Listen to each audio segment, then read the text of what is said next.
Hello and welcome to Used Car Heaven. Well, lots to get through in this final programme of the series. As you can see, this is a BMW Z3 and this is one of the cars that we'll be reviewing. Plus we have a big 4x4 from Ford, the Explorer, and also a big Yank tank, the Cadillac Seville STS. That's all in part one, and in part two we're driving two buxom Swedish estates, the Volvo 850 and the 900 series.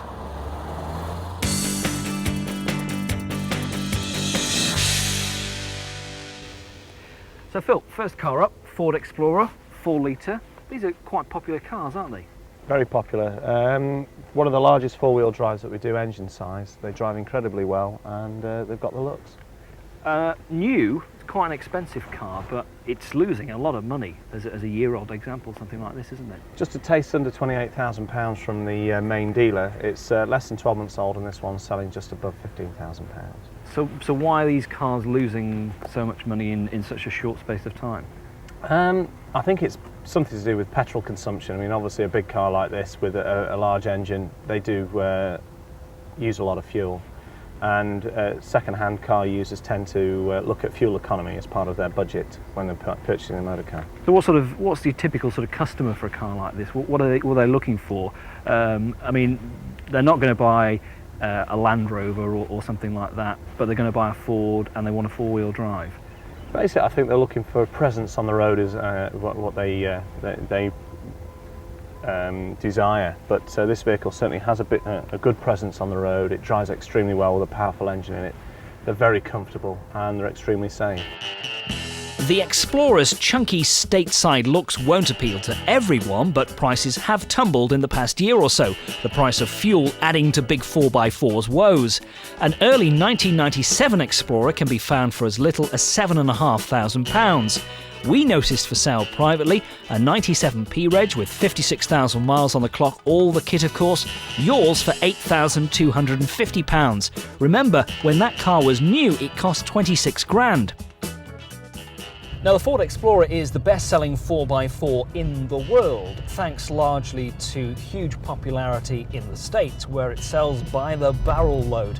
Here in the UK, it's sold, well, reasonably well in the 3 or 4 years since it was been on sale. It's first launched here in the UK in 1997, and I quite like the Explorer. I think it's got a sort of Tonka toy, butch, rugged image to it that quite appeals to me. It's got a decent 4-litre V6 engine producing just over 200 brake horsepower, and that means it's pretty quick as well. It'll do 0 to 60 in around about 9 seconds. The top speed of it is just over 100 miles an hour. And fuel consumption, well, it's not too bad considering such a big car that this is. It will do on average around about 19 to the gallon. You'll get a bit more out of it on a long motorway run, for instance.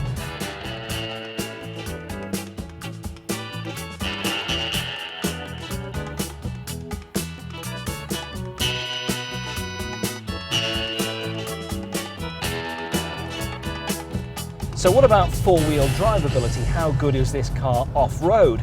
Well, that's perhaps its biggest letdown, because show this thing a seriously muddy field and you have the possibility that it's going to get stuck. These cars are not fantastic in really rough conditions where something like a Range Rover or a Discovery or perhaps a Jeep would handle it no problem at all. And I think this car is a good buy. It's only done 9,500 miles, it's a year old, and it's, well, over £10,000 less than the new list price, which is pretty good for the money.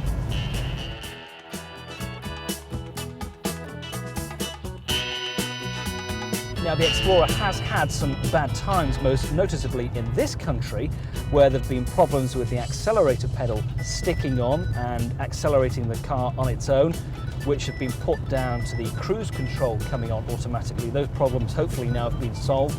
And also in America, the car has been absolutely slaughtered recently over the past year or so, where the Firestone tyres that are fitted as standard to the car in the States have shredded, and of course some serious injuries and even deaths. But there have been none of those problems, thankfully, in this country, and I think this car is a good buy. Now, we all know that 4x4s are seen these days very much as a fashion accessory, and you need to have a smart, stylish badge on the front, like Mercedes, BMW, or a Range Rover, for instance. but those cars are very expensive. So if you're looking for a budget 4x4, maybe you should look towards a Ford Explorer.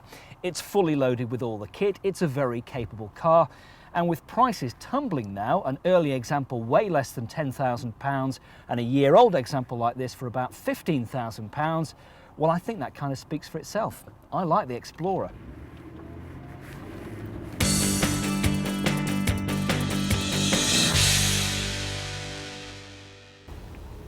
So, BMW Z3, this is the 1.9. How popular are these cars at the moment? Incredibly popular. We're finding it difficult to find enough cars to keep up with demand, so that means that they are holding on to their value quite well. Does it make a difference buying this car in the winter time than it does in the summer? Is there a differential in price?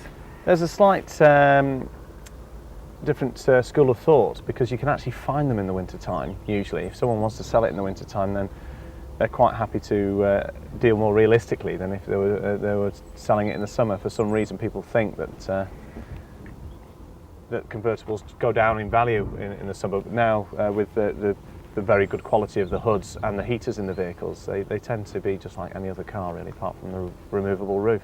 Now, most BMWs, we know, don't depreciate as quick as nearly every other car almost, perhaps bar a Mercedes-Benz, something like that. Mm-hmm. And this has held on to its money pretty well in, what, 3 years? Incredibly well. I mean, this car would have been just above £22,000 from the main dealer. We're selling it for just above £15,000. I mean, obviously you pay slightly more for it if you went to a main dealer, the prestige of buying it from BMW, but represents very good value for money for the person that's bought it from you, and they can afford to swap for another one with very little money changing hands. If you're looking for a cheap Z3, well, I'm afraid you won't find one. We scoured the market and the cheapest for sale privately was a 1.9 manual 97p for just under £14,000. When it was new, it cost £22,000 4 years ago, so it's still holding its value remarkably well, which is good news for owners, of course. Oh, the joys of open-top motoring. It may not be summer yet. It certainly doesn't feel like it is outside. It's pretty chilly today, but we thought, well, it's reasonable and we'd get the top down. This is what the Z3 is all about. A chance to get the roof down on a decent day and have a bit of fun. But I think that you're getting a budget roadster in the Z3. This is the 1.9, and sales figures for the Z3 certainly prove that it's been a big hit with the British public. I know this is only 140 brake horsepower, so it's not exactly the quickest off the mark, but it offers a reasonable amount of performance. It'll do a top speed of 140 miles an hour and pretty good fuel economy too, averaging about 36 to the gallon on this, which is not bad. The Z3s can be a fairly basic car to buy, so do look out for cars that have got a bit of spec on them. This has got the bigger alloys, it's got a power hood, it's not got air conditioning, but it has got traction control, and it's also got a decent stereo system and leather upholstery too. So pretty well spec'd altogether. This has done 36,000 miles, when this would have been new as a base car, would have cost around £21,500 3 years ago. So at 15 grand, it's still holding on to its money very well, which is good and is what you want to look for when you're buying a used car. Find something that doesn't depreciate too much. It's got that retro look to it, the Z3, with the long nose and short boot. It's certainly a very compact, very tight cabin. Not a lot of space in here, certainly not as much as in the Porsche Boxster, but it's a car that I like a lot.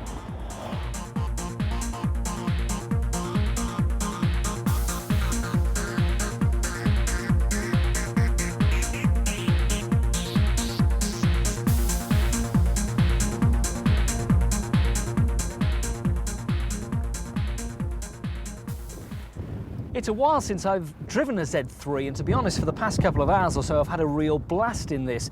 I know it's only a 1.9 and it may be a bit underpowered, but it's still a lot of fun to drive. And now that Z3s are at sensible money, there are plenty of bargains about.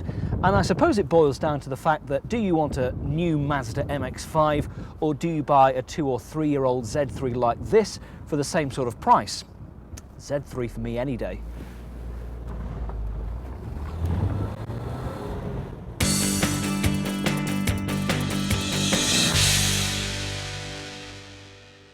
In America, everything is big, from buildings to burgers. Plus, of course, the Yanks like their cars on the gigantic size.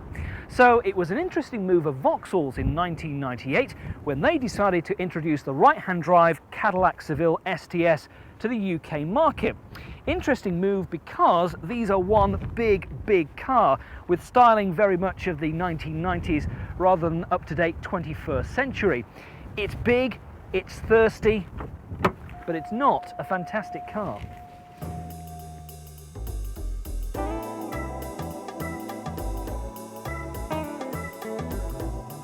The Seville's chief rivals, cars it has to take on and beat in the luxury car sector, are formidable. The BMW 7 Series, the Mercedes S-Class, the Audi A8 and the Lexus LS400. And it's perhaps the Lexus that the Cadillac is most similar to. At launch, the Cadillac was on sale for £40,000, which is not cheap, but not bad considering the kit that you get on the car. However, they've now knocked £5,000 off the new list price to bring it down to £35,000. And you can only buy one of these Cadillac Seville STSs through one of 10 specialist Vauxhall dealers around the country. So it's no wonder we don't see many on our roads.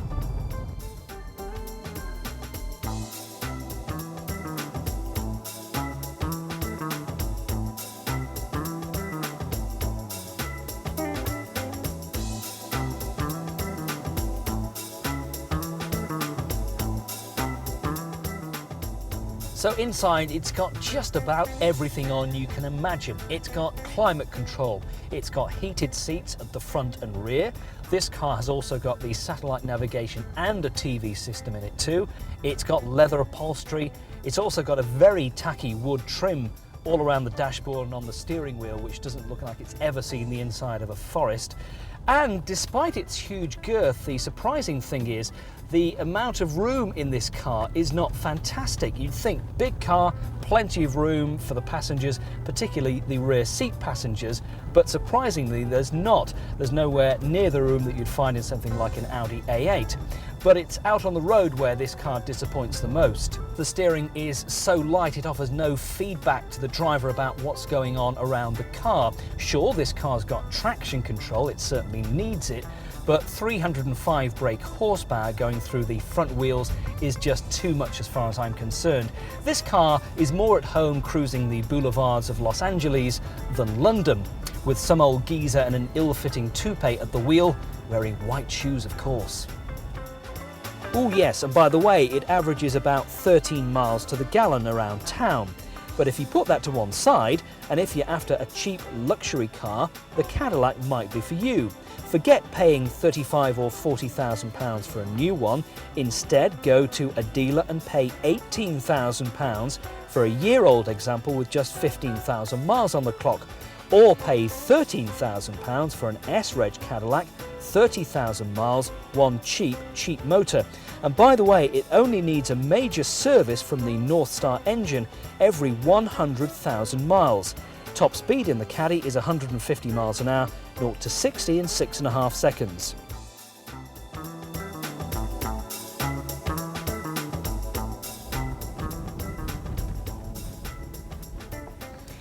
Ultimately, I'm afraid for me, the Cadillac is a flawed car, certainly as far as the roads in this country are concerned and the poor surfaces that we have here. It doesn't like to be pushed hard down country lanes, but it's fine as a motorway cruiser. If you can afford to fill the petrol tank regularly, and you'll certainly have to do with this car, the Cadillac on the used car market might be worth a punt. That's all for this part of Used Car Heaven. Join us again for more in part 2, when we'll be driving some Volvo estates.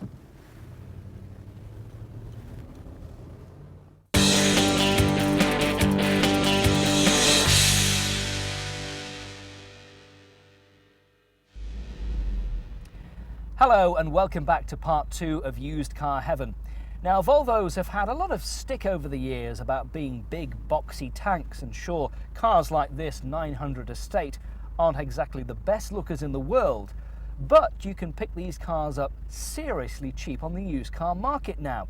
We'll show you how you can buy cars like this, a 900 Estate and the surprisingly sporty 850 Estate, what sort of money you need to pay, what you need to look out for on this part of Used Car Heaven.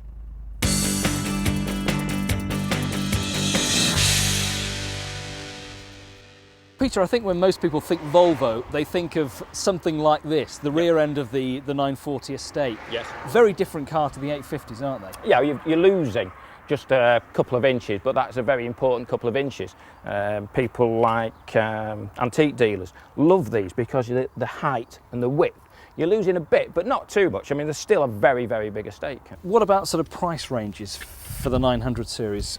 Where are we looking at? We're looking at fairly low money, really, aren't we? We can start £1,000 will get you one, but then you can pay up to £7,000-8,000. You're still making them in R's and things like that. So, but you'll get a very nice example for £4,000. What do you need to look out for on these cars particularly? Anything major goes wrong, you need to look after, and we're talking service history again, aren't we? Always service history. 2-owner car, full service history. I have no problem selling this vehicle. When they come in and they've sort of missed a few and haven't been looked after, they're the ones to keep away from. What is it, do you think, about Volvo owners? I mean, the sort of typical people who, once they buy a car, they tend to hang on for it forever and ever until the thing is almost dropping apart eventually after many, many years. Part of the family, isn't it? I mean, it's got everything that you want. It's a comfortable car. Children, put the children in, you know they're going to be safe. A lot of the modern cars have got side impact protection.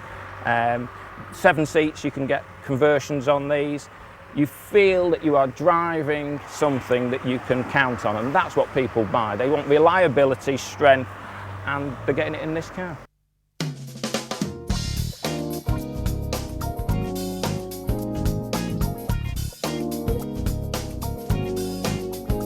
Now, although this car is the 940 SE 2-litre turbo, you'd be hard-pressed, to be honest, to realise that it has got a turbocharger fitted to it.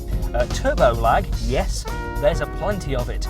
In the 940 and 960 range, there were engines like the 2-litre and the 2.3, which are badged as 940 because they're 4-cylinder cars, and 960s would be the 2.5 and 3-litre because they're 6-cylinder cars. So that explains that quite comfortably. And I know they're a bit boring to drive, and you wouldn't really step from a Volvo like this thinking, wow, I really enjoyed that blast down the country lanes, because you wouldn't do. But if you were looking for something that is supremely comfortable, and this is, Volvo 940 could be what you're looking for. If I was going to pick a car like this, I'd certainly go for an automatic box. The manual gearbox is not fantastic. A little bit lumpy, a little bit notchy. The clutch is very light though, and the brakes are okay. Also look out for the many special edition models, including the Wentworth, the Torslander and the Highlander, which sound more like film titles to me. And remember that fuel economy is not great. Early 20s around town, maybe 30 on a motorway run.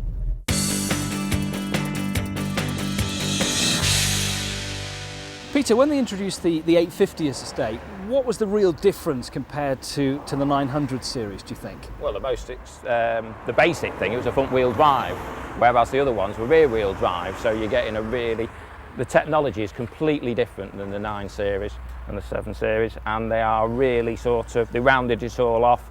It made it a much more 21st century car. What do you need to look out for on a car like this?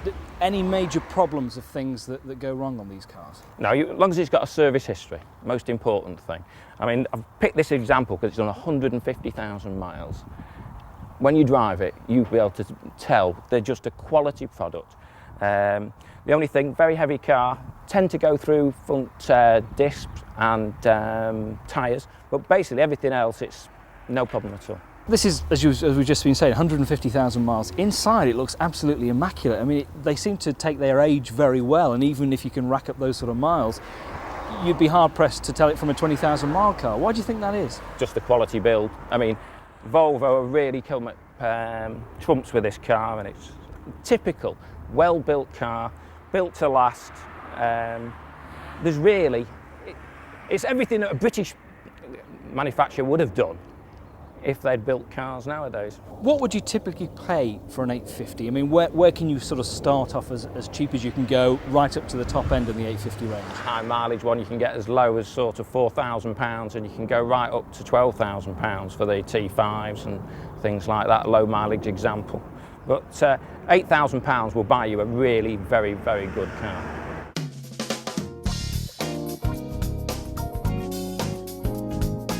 The 940 and the 850 are two completely different cars, like chalk and cheese. Volvo really got their act together and started doing big things when they launched the 850 back in 1992. And if I had to buy a Volvo, then this is the car that I would buy, particularly with the T5 engine. We're talking about 220 brake horsepower, 0 to 60 in about 7 seconds, top speed of 150 miles an hour or so. And it really is a very quick car. Plus, this T5 has all the goodies on: leather, air conditioning, a quality sound system, wood trim, electric memory seats, heated seats, the whole works. And of course, it's big. Not as big as the 900 series, but big enough. You can take the family, you can take all their luggage, you can take the dogs, you can get a few antiques in the back as well for good measure. Throw in the kitchen sink and you'll be away. And remember, when this car was new, we're talking about £27,000, which is a lot of money for a Volvo. This is an N-Reg example, it's on 57,000 miles, and this at the moment would retail for about £10,500, £11,000. You can of course go for plenty of other models in the 850 range. We start with the basic 2 litre, which if anything is slightly underpowered, so we'd recommend you go for a 2.5 litre engine, which gives you about the same sort of fuel economy as the 2 litre, but a lot more horsepower. And if you're carrying a lot of load, then you're probably going to need it. Now, all cars come pretty well equipped, even the basic ones. We're talking about power assisted steering, ABS brakes, central locking, an alarm system, and a decent stereo system as well. The 850 range ran from 1992 until 1997, when it was replaced by the almost identical V70, when they just decided to tweak a few things and made 1 or 2 fairly minor modifications. And I think with something like this T5, that if you took the badges off it and you sat somebody in it and you said, go on, have a play, have a drive, you've got a very fast car there, see what you think of it.